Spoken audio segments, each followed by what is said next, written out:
Píše ti, ale nič neiniciuje. Nenavrhuje žiadne nové stretnutia, nevolá a ani nepíše prvý. Len odpovie sem tam, ale nikdy neurobí ten krok sám od seba.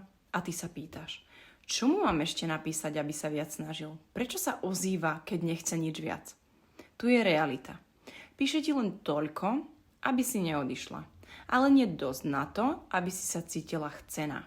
Nie je do teba zamilovaný a ani to s tebou nemyslí vážne. Len si ťa drží ako možnosť. Pre istotu. Pretože vie, že mu odpovieš a ty dúfaš, že sa to zmení. Lenže to, čo dnes toleruješ, bude zajtra tvoj nový štandard. Prečo to robíš? Lebo tvoje podvedomie verí, že aj málo je lepšie ako nič. Pretože si zvyknutá, že sa musíš snažiť, že musíš čakať, že musíš byť milá, že musíš byť vždy k dispozícii, len aby ťa niekto chcel. Ale čo ak by si vybrala byť ženou, ktorá si uvedomí, že pozornosť nie je láska.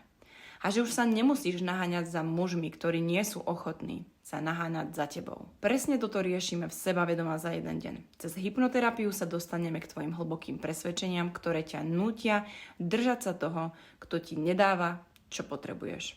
Prepisujeme tvoj vzorec v podvedomí tak, aby si začala vyberať inak. Bez dramatických rozchodov, bez bolesti, len pokoj, jasnosť a schopnosť povedať si, toto nie je pre mňa. Chceš to? Tak si rezervuj svoju konzultáciu k Sebavedomá za jeden deň. Odkaz nájdeš v mojom profile.